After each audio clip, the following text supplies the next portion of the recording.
வணக்கம். உங்கள் விக்கிராஜ்.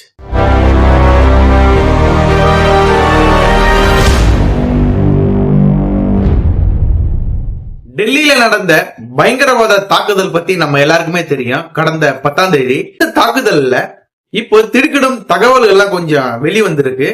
எப்பயுமே என்ஐஏ எந்த விதமான இன்வெஸ்டிகேஷன் எடுத்தாலும் அதை வெளியிட மாட்டாங்களாம். ஆனா இந்த வாட்டி முதல் தடவையா வெளியிட்டு இருக்காங்க.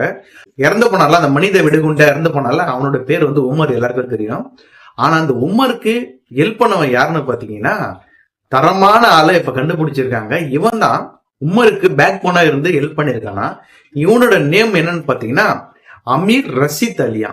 இவனதான் இப்போ நம்ம என்ஐஏ தீவிரமா கண்டுபிடிச்சிருக்காங்க. ஏன்னா இந்த மாதிரி நபரை கண்டுபிடிக்கிறது ரொம்பவே கடினமான காரியமா சொல்றாங்க. ஏன்னா இவங்க யூஸ் பண்ணது எல்லாமே போன்ல ட்ரேஸ் பண்ணவே முடியாதான். அந்த அளவுக்கு நெட்வொர்க் ஆனதான். ஏதாவது ஒரு கான்டாக்ட் இருந்தா கூட அந்த கான்டாக்ட் எல்லாமே அவங்க பேசுனது உடனே அதை கண்டுபிடிக்காத அளவு அழிஞ்சிருமா. அந்த அளவு நெட்வொர்க் ஃபுல்லாவே இவனுங்க தடவியல் நிபுணர்களாலே முடியாதுன்னா பாத்துக்கங்களேன். ஏன்னா அந்த அளவுக்கு இவங்க நடந்த எல்லா இடத்துக்கும் சரி பயங்கரமா வேட்டையாடி தான் என்ஐஏ கண்டுபிடிச்சிருக்காங்க. குறிப்பா சொல்ல போனா என்ஐஏக்கு நிறைய இன்வெஸ்டிகேஷன் எல்லாம் இருக்கும். இதுக்கு முன்னாடி நடந்த விஷயம்லாம். ஆனா நம்மளுடைய கவர்மெண்ட் இது செங்கோட்டையில நடந்திருக்கு. உடனே உள்துறை அமைச்சர் எல்லாம் சொல்லியிருக்காங்க, உடனே கேஸா இதைதான் நம்ம இன்வெஸ்டிகேட் பண்ணணும் அப்படின்ற மாதிரி சொல்லியிருக்காங்க. உடனே ஹரியானா, டெல்லி, அருகாமையில் இருக்கிற ஜம்மு, இது எல்லாமே எல்லா மாநிலமும் சேர்ந்து எல்லா மாநிலத்தில் உள்ள போலீஸ் இருப்பாங்களா, லோக்கல் போலீஸ், இவங்க எல்லாருமே இந்த இன்வெஸ்டிகேஷனுக்கு உடனே நாங்க எல்லாருமே ஹெல்ப் பண்றோம் சார் அப்படின்ற மாதிரி எல்லாருமே என்ஐஏக்கு உடனே இருந்திருக்காங்க. இரண்டாவதா உமருக்கு ஹெல்ப் பண்ண பாத்தீங்களா அமீர் ரஷீத் அலி, இவனை கைது பண்ணிருக்காங்க. அதுவும் இவனை உயிரோட பிடிச்சிருக்கதா சொல்றாங்க. இவனை உயிரோட பிடிச்சதுனால இதுக்கப்புறம் இருப்பானுங்க பாத்தீங்க ஸ்லீப்பர் செல்ஸ் எல்லாருமே நம்ம துப்பாக்கி படத்துல பார்த்தோம் பாத்தீங்களா, அதுதான் ஞாபகத்துக்கு எல்லாருக்குமே வரும். ஏன்னா இவனுங்க அந்த அளவுக்கு பயங்கரமான ஸ்லீப்பர் செல்ஸ் சொல்றாங்க. இவனுங்க மைண்ட்ல ஒண்ணு நினைச்சிட்டாலே இது செய்யாம இருக்க மாட்டேன்னு சொல்றாங்க. இதனால இவனுங்களை கண்டுபிடிச்சதும் இல்லாம 73 விட்னஸ் கிடைச்சிருக்காங்க இவனுங்களால. இந்த 73 விட்னஸையும் வச்சு இந்த வண்டி வெடிச்சது பாத்தீங்களா, உண்டாய் i20. இந்த i20 யாரோட நேம்ல இருக்குன்னு பாத்தீங்கன்னா இவனோட நேம்ல தான் இருந்திருக்காங்களாம். இதுல இன்வெஸ்டிகேஷன் பயங்கரமா போயிட்டு இருக்கு. ஒருவேளை உமர் நேம்ல இல்லாம இவன் மாட்டிப்பான் தெரிஞ்சு இவன் பண்ணியிருந்தானா, அல்லது என் பேரு வெளியே தெரியுதுன்னு சொல்லிட்டு இவன் பண்ணியிருந்தானா, இதை வேற எங்கேயாவது கொண்டு போய் வெடிக்கலாம்னு சொல்லிட்டு இவனை திட்டம் போட்டுருப்பான். திடீர்னு இங்க வெடிச்சிச்சு அப்படின்ற மாதிரி பயங்கரமா அதை சொல்லுவாங்க பாத்தீங்களா. 4 கோணத்திலயும் அந்த 4 வகையான கோணத்திலயும் இவங்க தீவிரமான விசாரணை நடத்திட்டு இருக்காங்க. இது சில பேர் சொன்னாங்க இது சாதாரண அசம்பாவிதம் தம்பா, சும்மா வெடிச்சிட்டு இருக்கு வண்டியில டீசல்னால பெட்ரோல்னால அப்படின்ற மாதிரி சொல்லியிருந்தாங்க. ஆனா என்னையே திட்டவட்டமா சொல்லிட்டாங்க இது திட்டமிட்டு தான் செஞ்சிருக்காங்க. இது உண்மையாவே மனித உயிரை எடுக்கிறதுக்காக இது ஸ்லீப்பர் செல்ஸால தீவிரவாத கும்பலால பண்ணப்பட்டது அப்படின்ற மாதிரியே சொல்லிட்டாங்க.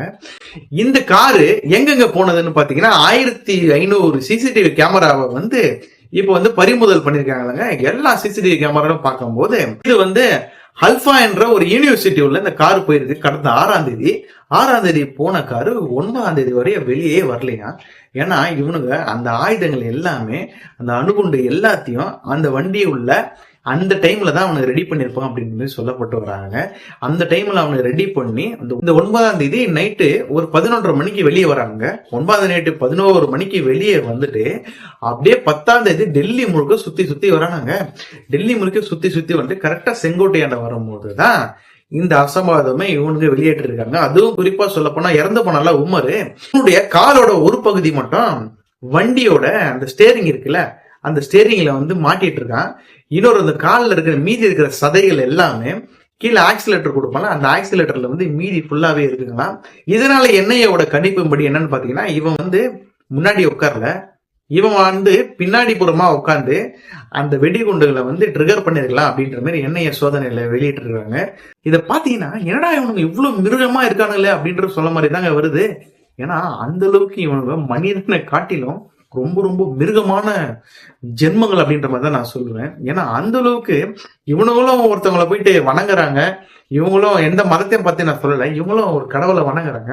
அந்த கடவுள் வந்து மனித உயிரை எடுக்கணுமா சொல்லி தராங்க அப்படின்ற மாதிரி மக்களாகிய எல்லாருடைய மிகப்பெரிய ஒரு கொஸ்டினாவே இது இருக்குன்னு நான் சொல்லுவேங்க. ஏன்னா எல்லாருமே சொல்றது அதுதான். எல்லாம் பார்க்கும்போது புல்வாமால இறந்து போனாங்க பாத்தீங்களா சிஆர்பி வீரர்கள்லாம், அதெல்லாம் பார்க்கும்போது சொல்லவே தேவையில்ல, அந்த அளவுக்கு கொடூரமா இவங்க இருக்காங்க. தன்னுடைய உயிரை கொடுத்து பண்ற மாதிரி மைண்ட்ல ஓடுதுன்னு பாத்தீங்கன்னா ஸ்லீப்பர் செல் துப்பாக்கி படத்துல பார்த்த மாதிரிதான். 1000 நபர்கள் இருப்பாங்கல்ல இந்தியா முழுக்க அப்படின்னு பார்த்தா சொல்ல முடியாது, 10,000 சொல்ல முடியாது, 1,00,000 நபர்கள்கிட்ட இருப்பாங்க அப்படின்ற மாதிரி தான் சொல்றாங்க. ஏன்னா அந்த அளவுக்கு இவங்க ஈடுபட்டிருக்காங்களாம். இவங்களுடைய அந்த மேல இருப்பான் பாத்தீங்களா எட்டு, அவன் சொல்ற வரைக்கும் இவங்க மக்களோட மக்களா தான் இருப்பான் அப்படின்ற மாதிரி சொல்றாங்க. இதுல இருந்து மக்களை நம்ம தற்காத்துக்கிறதுக்கு ஒண்ணே இல்லைங்க, நம்ம யாருமே நம்பக்கூடாது அப்படின்ற மாதிரிதான் திட்டவட்டமான கொஸ்டினா அரசாங்கமே சொல்றாங்க. என்ன நடக்க போகுது அப்படின்ற மாதிரி தான் எல்லாமே எதிர்பார்க்கறாங்க. மேல என்னென்ன இடத்துல இவங்க வச்சிருக்காங்களோ மீதி எல்லாம் நம்ம இதை திட்டமிட்டது எல்லாமே நம்மளே இவங்களை துண்டிக்கணும் அப்படின்ற மாதிரி தான் பேசிட்டு இருக்காங்க என்ஐஏ டீம் எல்லாருமே. என்ன நடக்க போகுது அப்படின்றத நம்ம பொறுத்து இருந்து பார்க்கலாம். மக்களாகிய நம்மளுக்கு எப்பயுமே நல்லது நடக்கும் அப்படின்ற ஒரு நம்பிக்கையோட மேலும் இன்னொரு வீடியோல உங்களை நான் சந்திக்கிறேன்.